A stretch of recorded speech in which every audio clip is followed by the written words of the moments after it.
capsule du vendredi. Aujourd'hui, on va parler de la tenue d'arbitre.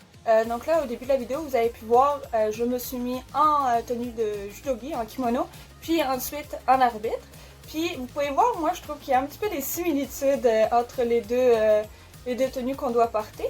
Donc là, aujourd'hui, on va parler essentiellement de la tenue d'arbitre. Puis là, on va trouver les comparaisons ensemble.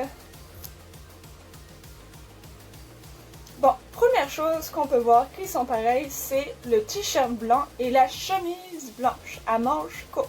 Donc là, vous voyez, j'ai ma chemise blanche. Là, vous voyez pas, mais elle est à manches courtes pour que mes bras, pour que, imaginons si je le lève ou quoi que ce soit. Là, sûr, j'ai la petite t-shirt, j'ai à manches longues, j'ai froid, là.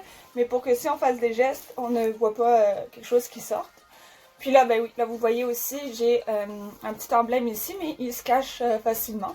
Donc ça, c'est la première chose. Puis aussi, on peut voir là, la cravate que les athlètes n'ont pas, évidemment. Donc on peut commencer avec une cravate noire. Puis ça va dépendre des compétitions aussi, on peut changer de cravate. Faut juste qu'elle reste le plus neutre possible. On peut pas arriver avec une grosse cravate rose fluo ou quoi que ce soit. Là, mais ouais, une petite cravate avec ça, le veston. Bon, maintenant le veston, là, on peut voir que la longueur est pareille un petit peu des deux côtés. Ça veut dire qu'il faut qu'il arrive en dessous des fesses. Donc c'est un veston noir basique. Puis ouais, c'est vraiment important qu'il soit en dessous des fesses et qu'il soit pas trop serré. Ensuite, le pantalon. Donc là, vous avez pu voir, il est il est gris, là, puis il est assez ample. Là, les jambes sont très amples. Puis il faut vraiment que ça soit en gris. On peut pas porter un pantalon noir pour faire tout un ensemble en noir. On peut pas faire ça. Pour les débuts, c'est correct là, quand on n'a pas l'équipement, c'est correct. Donc on peut se mettre tout en noir. Mais dans le futur, c'est mieux d'avoir un pantalon gris.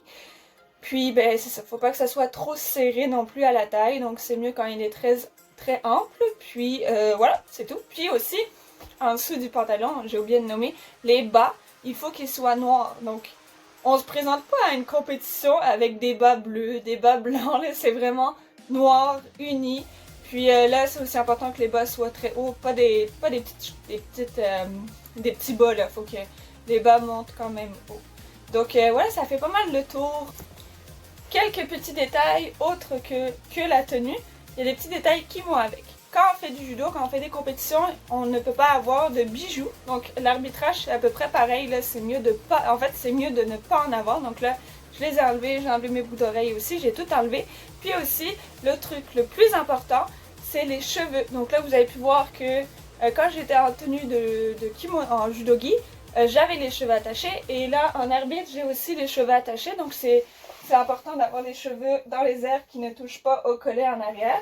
Donc c'est le même principe que pour un judoka. Donc oui, ça aussi c'est important de s'attacher les cheveux quand on arbitre.